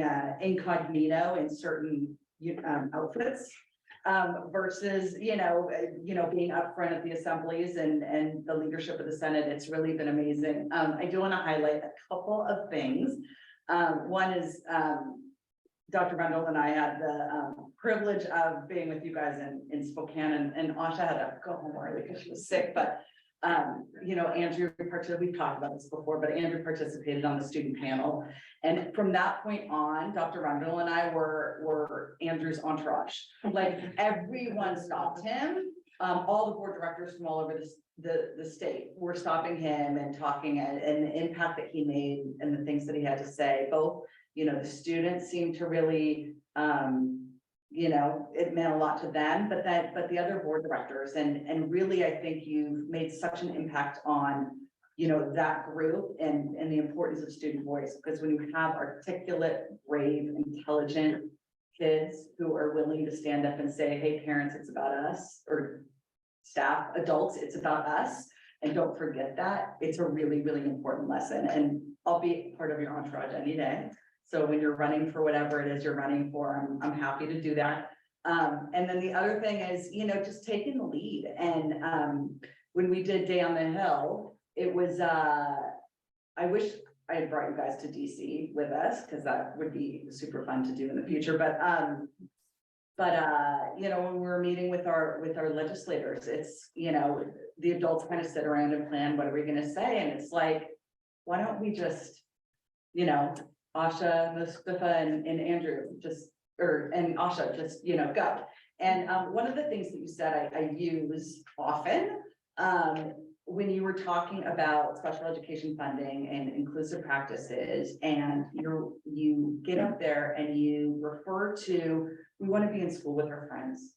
And that was very meaningful to me. And I mean, it's really made a difference in how I look at it and then in how I advocate for it. So thank you for that too. And I'm glad you're not going too far away. I know that we'll see you, and just really proud of you. So thank you for all of your contributions. Thank you. Well, I did exactly what my board members, colleagues have said. You know, what I really admire about you, Andrew, is that you have such depth and understanding of a lot of the issues, right? I mean, we are, as the board member, as student rep, there's a lot of things when you think about education, it's really broad, and, you know, not only is it broad, but you understand the different layers and nuances of it. So I really admire your ability to be able to see that and be able to speak with a really effective voice. But really what I admire you the most is I watch you with other folks. I watch you with your friends. I watch you with other students. I watch you how you interact with your teachers. And so it's really, I love how you are in every situation, and that you always interact with people very authentically. And I can see that people gravitate to you, and you know, and I love how you're bringing their voice to the table. So I really appreciate that. Thank you. Yeah, thank you very much, Andrew. Your leadership has been really been amazing. I will concur with Maggie Tai. I think you tore up the envelope and the box and kind of pushed us around a little bit. So I'm a little wounded. So thank you for all your efforts. Really, you really have laid the foundation for what other board directors will be able to do on your shoulders. And I think that's a really phenomenal thing. I know when we started this, we were concerned about having students on the board. And, you know, it's, will they be politicized? Will they, you know, really disrupt things? Will their information be valuable? There were lots and lots of concerns around that way back when, and you know, you've really changed it. You know, I think at some point maybe we'll have a world where there are 5 student directors here and two parents sitting over there that give their advice when they can. So thank you for really changing the model and you know, spearheading so many leadership changes to the way student directors work on this board. So most appreciated. So before we turn it over to you, we have a certificate of appreciation. Yes, absolutely. I wrote something for Andrew. I just wanted to thank Andrew for making being a school board rep so fun. We definitely attended every event possible this year, and I'm so glad we did, because I was able to learn so much from you, and I'm so glad that I was able to learn all of that because I can take that and I can keep expanding on that and keep trying to make change and change policy. I feel like you made such a contribution to not just the school board, but to the community in general. I think 88-9 The Bridge, ASB, Friendship Circle, all these groups, they rely on you and they look up to you and they see you as a leader. And I do know that other Islanders will step in and they will be a leader, but you definitely are leaving behind an Andrew size goal, one tall goal. You've really chosen me into a school board nerd. I mean, I know we text every time the agenda drops and when a quorum email is sent, and I really, you've made me really excited about this position for this next year. I know you do great things at Gonzaga, but remember, don't escape the Warners. Jay will be there to pick up the house in George. I can only imagine how you would go about taking over that school. So congratulations. Thank you, Asha. Absolutely. Just today, we were meeting Mr. Wold and Mr. Twombly and myself. We were invited by our two board reps to talk about a new policy that they want to see revisions on around freedom of expression. So Asha is already driving the change from her role. And I think what you said, Asha, in terms of learning from Andrew, who really went from being someone who is providing information, which our board reps have done such a great job with in perspective, to actually making changes. With that, a certificate of appreciation for your service, come on over. And then something that we're going to be hanging up, continuing on. Your name will now stand alongside Caroline Atkinson, Megan Cockable, Paul Noon, Morgan Dawson, and now Andrew Howison. That's our lineup of our student board reps historically. So this will hang here and then Asha's name will go and we'll continue from there. So I'll give you that. Thank you. Thank you. Anything you want? I really have, just want to share, just make sure I don't forget anything. I'll start with the directors. I really want to thank you guys for really empowering us. You know, we talk about that envelope that I've been able to rip off, and you guys have you know, been excited for that change and been instrumental in really helping us think about how we can continue to expand our roles. And you guys have worked just to get real authentic voice and have, you know, if that's starting to bring us to these trips to WASDA or include us on these meetings with our legislators, you know, it's really starting to mold us into a position where we can do more, and you guys have really enabled that. So I really thank you for doing that. And just really, I mean, empowering not only us, but also just the students with going out there, doing our SIPs and our site visits and going out and talking to students and being more known. It helps me and Asha, and you guys have really just been a great partnership to build something that has really just grown and will continue to expand. So I want to thank you guys for your leadership, your activism, and your care for the community, and the tons of hours you volunteer out of your busy lives to do this. So thank you. To Dr. Rundle, thank you for your leadership this year in the role of superintendent, but really these past 13 years. It's so special that students have been able to notice who you've been, talking to students who went to the second best elementary school, Lake Ridge, you know, are able to talk about you, and it's, you know, special seeing as we return from this COVID era into this new one, that they've seen your leadership and they've seen the amount of hours you've put into our district and really getting it on a great new path and excelling forward. And they really feel and see the care that you've put into our district. Firstly, you've been a great teacher. Oh wait, you don't have your teaching credentials. I mean, you've been a great mentor, right? You don't have your teacher's credentials. Not in the state of Washington. Yeah, okay. So they're in California and Colorado still. then you've been a great mentor to me. And you, Asha, and I to bring the superintendent student advisory to the next level and really bring voice and representation up there. And as we've said before, allowing us to actually go out and make the changes that we talk about. And that is, as a student, one of the most fulfilling things.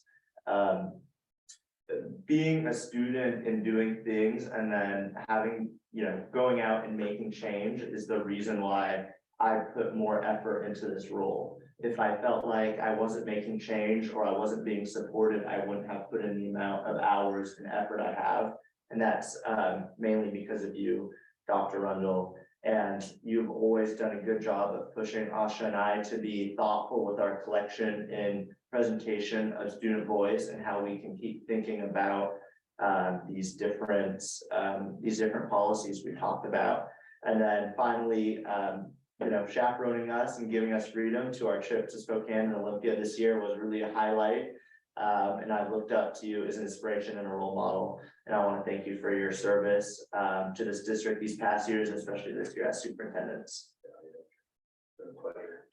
Finally, to Asha, this is my favorite one. Thank you for putting up with me as the junior school board representative. I know it's been a lot, so this is my official thank you letter for that. You've really done an amazing job this past year, and I know you'll only do better. You've definitely pushed me to be creative and to do more than what I wanted to do. A lot of times these events that we wanted to go to started with Asha. And as I started to get senioritis just a little, Asha said, no, we're going to the second board meeting in April.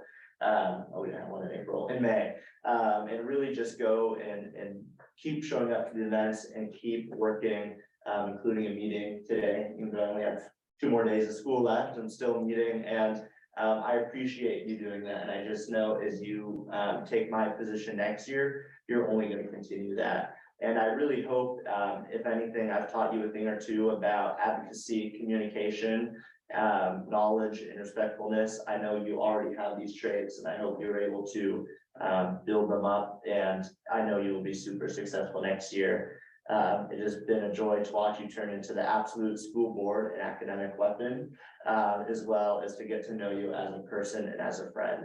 I will miss our last minute reports, late night calls about the meeting, and our laughs after we drove over the speed bumps after the school board. So I want to thank you for that. And I want to thank everyone here, even not the board, Dr. Rundle and Asha, but also Ian and Ann Reeves, Matt, Aaron, and Michelle for also supporting us. And I've sent emails to each of these people and they've gone out and supported us. So I appreciate all the staff here and, all my teachers and staff that I've had through my 12 years at the district, because they really, they're the reason why I'm doing this and I'm serving back to the community. So I want to thank everyone for this, and I'm excited to go far away, but hopefully I'll come back and visit once in a while. So thank you. Thank you. Thank you very much. Are we moving on to recognitions? So with that, we'll move on to public input, please. We welcome public input very much to this board. First up will be John Siefken. I will read the disclaimer first, and then please take a step to the podium. This meeting is a meeting of board and cabinet. It's not a public meeting that guarantees interaction between members of the public and members of the board. When addressing the board at the meeting, please limit your remarks to not more than 3 minutes. Appoint a spokesperson if it is a group concern, and if desired, provide written documentation with the board secretary. Public comments that name or otherwise identify a district student are not permitted without permission of the student's parent or guardian. The board may direct the superintendent to respond at a later date to the issues expressed. And thank you very much for coming and joining us here today. Please provide your input to the board. Thank you for having me. And I do want to echo a lot of the things that have been said today. My son is in high school, my daughter is in the middle school. Been a great place for their education, really appreciative of everything that the district has provided overall.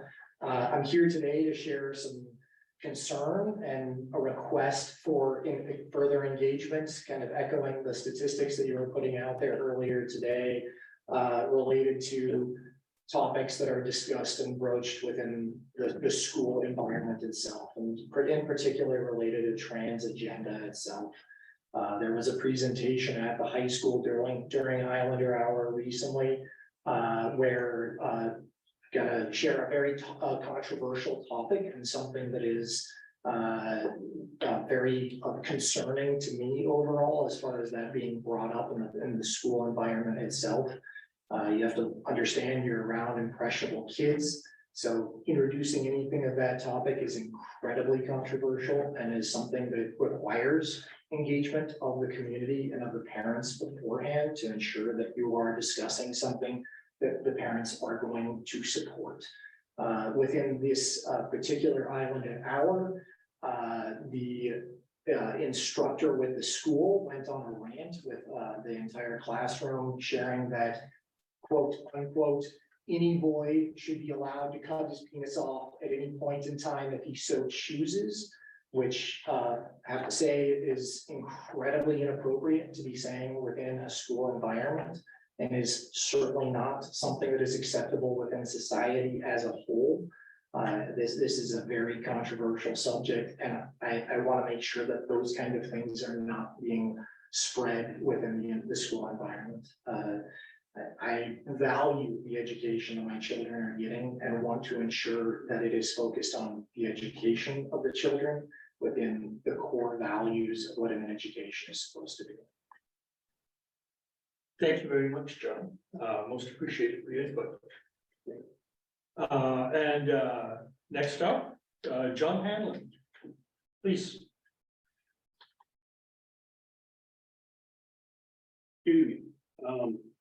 I want to echo similar concerns to what Mr. Seekin had said, but probably broaden them a little bit as well and encourage the school board. I know the school board is a political body, but staying out of contemporary politics in general and focusing on educational topics, I strongly urge that's where you spend your energies.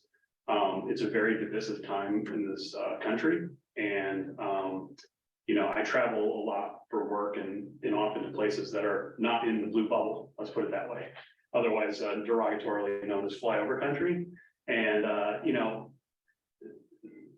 the mission and the lip service given to DEI topics really falls flat, and it falls flat because there's such a one way of thinking. And when you actually get to know people and talk to people, you find out that they are more nuanced than what you get on the, you know, the social media and all the other places out there. And so I find it extremely frustrating and disturbing when the schools continue to push this agenda. I didn't think to myself, I like to play the flip it game. So what if I saw a flag that popped up that had a cross on it, or a, you know, it wasn't St. Monica. Or if somebody from St. Monica came and proselytized, or one of the other religious organizations and was actively like hardcore pushing. I don't think St. Monica would do that, but would that be acceptable? And I would find myself standing here saying the same thing. Like, I don't think that's what you're all entrusted to do here. And so I really want to encourage you to take a step back and pause on whatever initiatives or whatever is being allowed in the district and focus on things that make it more neutral. Because I'll tell you, I look at that feedback statistic and I know a lot of families who just flat out moved out of the district. The enrollment numbers, and it's largely because of this. There's a balkanization occurring, and I mean, there's others that are on the bubble. And so, you know, they don't want that agenda. They want it to be a neutral education environment and focus on those things. I mean, instead, one of my, I forgot to mention, I have kids in Lake Ridge, IMS, and the high school. Invested heavily in the community, fully support public education, and to see it corrupted and going through the challenges we're having right now is really frustrating to me. My first graders have a deep and profound understanding of sexuality that would have challenged my understanding in middle school. So at elementary, first grade at level, they're now, you know, so they're just getting this like inappropriate. It's really inappropriate. It's like, are we going to, I'm not about banning books. I'm not about any of these things. But is it a good idea to stick an equivalent of a hustler in a middle school library? No, you wouldn't do that. And so that's an extreme. The point is calibrated to age, appropriate. Yes, maybe it is lower common denominator content, but making it so that you can be more inclusive of different opinions about these topics, especially if they're at the bleeding edge of controversy. And so that's really what, and I know I'm out of time, so I'll just wrap it up in saying, not everybody agrees with the agenda.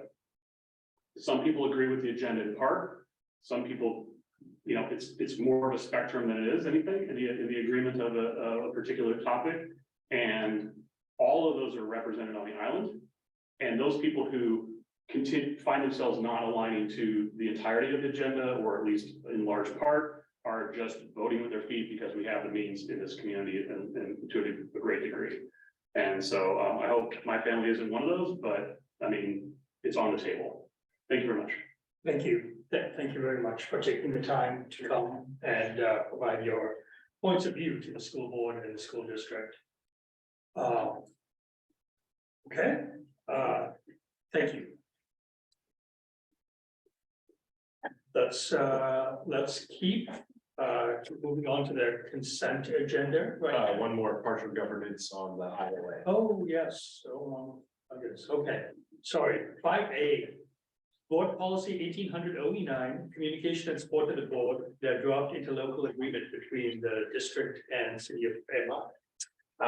So we were able to engage with our community partner, the city, and gather some feedback. When we were last together, I had mentioned that they needed to do some fine tuning with respect to unions and some of the language. So they had a chance to look at the draft, and then Director Battersby had a chance to look at it to make sure that we were staying within the banks of the river. And I think that some of those that are still are intact, making sure that the benefit isn't greater than what we would give our own employees, making sure that there's clear distinction about what a district employee, what a city employee is, and so that we don't get into a situation of, well, they're a contractor or whatnot. So I think Director Battersby's done a really nice job working with them as well as Michelle Mueller. So with that, anything that we need to add to it or things that? No, I think it was pretty straightforward in terms of, and aligned with what was previously shared, but it's just obviously more fleshed out. And there's been confirmation of sort of what constitutes a city employee versus a seasonal employee and what type of employees we're looking for to do.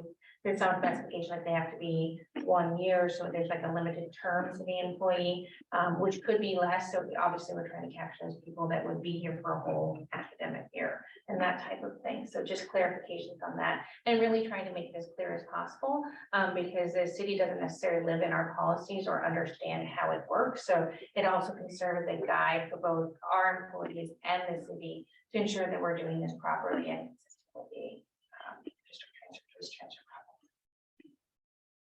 Questions? Questions from directors? Students? I just wanted to clarify, because I've had actually a couple of parents reach out to me to ask me if this is like step one of a plan to later open enrollment on a broader scale. This is a very discrete, specific arrangement being made for a limited number, for city employees that fall in a certain category, and it doesn't in any way indicate any future plans to sort of expand this benefit further. I would echo what I've also heard you as a board talk about here, and that is, we definitely had some, we had a benefit to some city staff that not all city staff had with the YFS counselors. And I think that, there was an imbalance there that we wanted to address. I think that thinking about who's serving this community and in what capacity, and I think you brought up great points about, lots of people serve the community, but this is on the public sector side, which is similar to school districts. But this is really also thinking about our community partners at the city and attracting and retaining great staff for them. So I don't think we're looking at this as trying to kick open a door. It's really to kind of close a loop with a benefit for some employees. And then we already have a precedent with interlocals, and it's just staying within that sphere, that Gaga pit. On your protective care. Yes. Thank you. Yeah, thank you. Any other questions? What are next steps after this? So next steps from here would be the thumbs up for us to accept all the changes and take off the draft, and then we send it to the city. The council would need to approve the interlocal, and then it would come back for final signatures on that. So we do need an approval of the interlocal. If the council for some reason wants changes, then we bring it back here and we go through a different process there, just like we do with the interlocals for that. So we just need a motion for approval so we can move forward. Sure. Okay, could I have a motion for approval for the interlocal agreement for the city and the district? So moved. And a second, please. Second. And with that, all in favor, students, Aye. directors? Aye. Jan, did you vote? I'm assuming it's 2040 right now. I couldn't see a vote from Dan.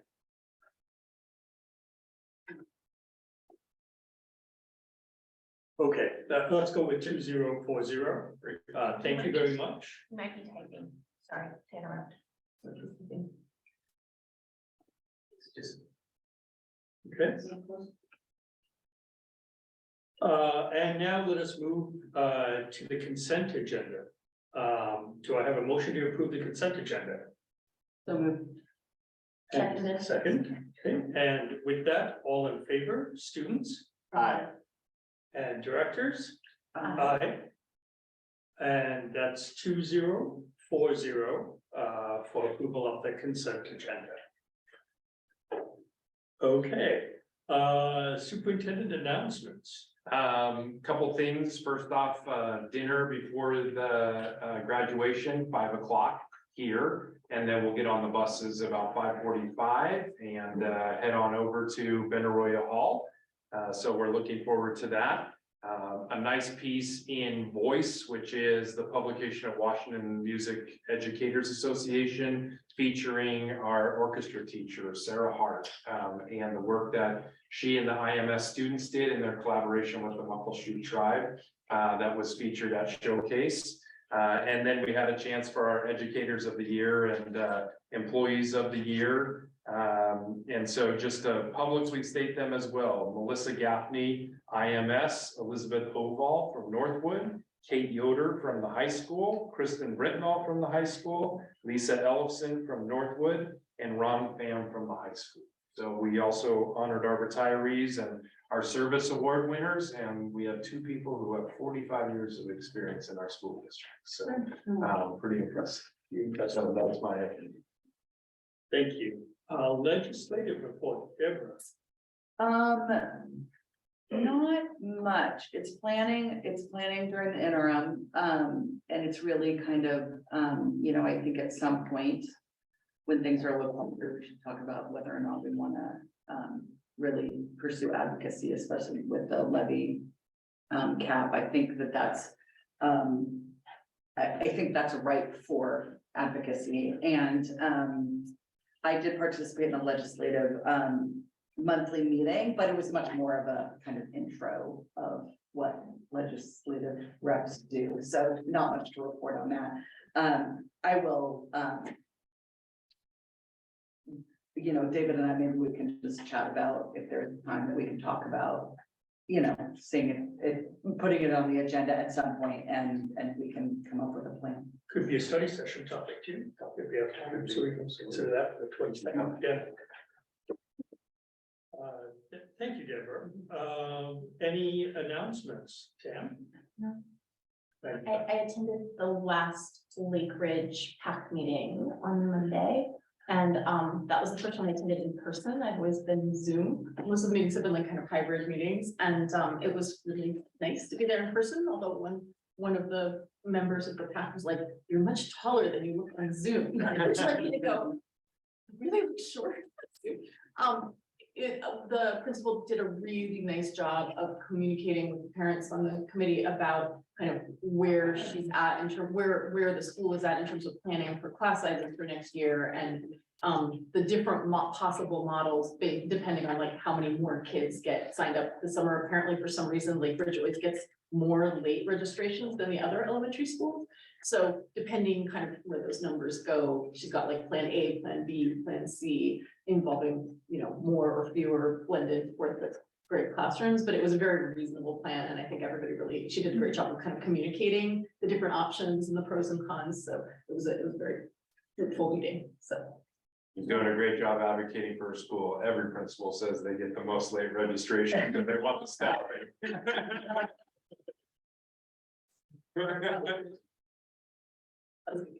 That's great reading. That's very useful coverage of that topic, yeah. Deborah and I attended the retirement ceremony and the congratulations to all our teachers and staff. Totally lovely ceremony. I think this is something that some of the speeches from the staff should be videoed and put on Instagram or where, you know, wherever. I think school board members previous should be invited to it as well, because it's really nice to see what our staff have been doing and especially the ones who are getting these awards. It's in particular, one of our dispatchers on the bus driver system, I loved his thought that they discussed what it's like when a parent calls and says, my child is missing, where are they? And how he has to go through all the radio and talk to all the bus drivers to find out where the child is. And they do this, you know, round robin type thing to find out where the child is. And then the parent gets an answer. And it was an incredible amount of work and patience and just, you know, patience among a lot of different people, the bus drivers and staff and all, to make this happen. And, you know, and that's what parents accept and expect. But they don't, it's hard to understand how much work has to go in to find out which bus your child accidentally took, because they didn't tell you they were going to their friend's house. But anyway, lots of stories like that. Great to see Fred's history with the teachers as well, and long-running history, so lots of anecdotes to share. So love that. And the other part I did was, it might be the last PTA council meeting of the year as well. So Fred shared the State of the Union, State of the District address and the accomplishments done so far. Sally from the MIDA did a lovely job advocating for her people, as well as showcasing how the board and the district work together. And that's actually what received the standing ovation during our meeting. So it's been a tough year. It shocks me that this is the first time it's been a pseudo normal year. You know, I didn't really realize that. So appreciate all the hard work from our staff and our teachers and our classified and certificated folks. A lot going on. So it was great to be a part of both these meetings to really see that success come together from where we've been to where we are. Maybe can I add in a little bit? I personally have called into the dispatcher once, and I just want to say that it's like calling the crisis center, because of course you're so like nervous and they're so calm, and I really appreciate the lack of judgment. Yeah. From the person answering the call. Yes, judging lots of kids, so it's not like, it's how we do our work. The staff and our teachers, how they do their work is so important, instead of just delivering. I think that's really powerful, so I appreciate that. Okay, thank you very much. And Andrew. Okay. Director was at the same race. Oh, Dan, would you want to say something? Yeah, can you hear me? No. Okay, I'll just type, like, I won't be able to make the next meeting. I'm on my 1976 Kent Ranger sailboat Pleiades, which is from Greek mythology about protecting the world from those that would do into it. In the case of a Titan who's holding up the night sky from Apollo, who would Titan's daughters. So I'm gonna belatedly start the race to Alaska, doing my own sort of personal journey. So I won't be at graduation or the next board meeting, but look forward to rejoining as soon as.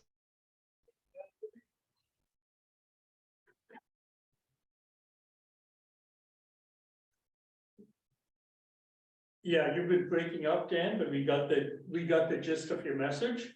Good luck on the race to Alaska, and we will see you.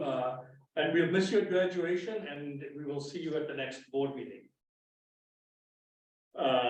Thank you very much.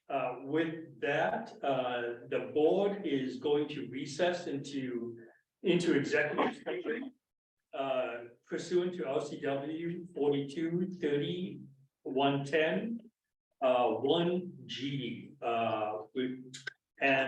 When we return from executive session, likely about 30 minutes, we will come back to this meeting and we will adjourn.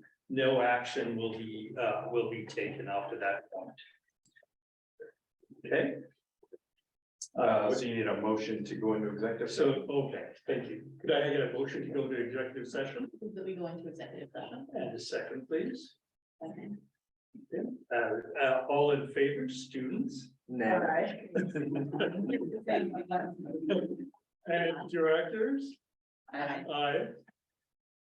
Okay, with that, we've got a 1-1 and a 4-0 to enter executive session.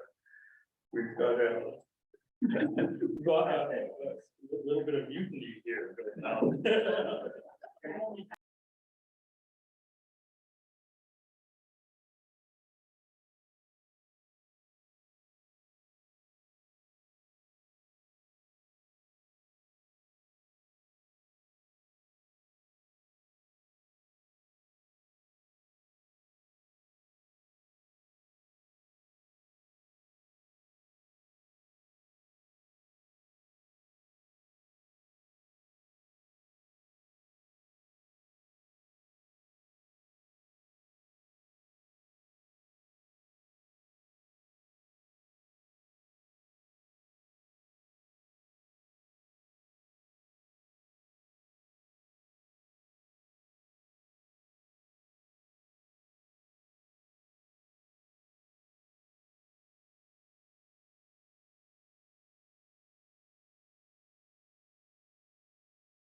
Okay. Okay, Are you unmuted? yes, we are back. Okay, we're back in session. The board has exited from executive session and we are back to our main session. No action will be taken. Do I have a motion to adjourn, please? Motion to adjourn. From Maggie Tai and a second from Tam. With that, all in favor of adjourning? Aye. Against? We have 4-0 to adjourn at 7:33. Thank you very much.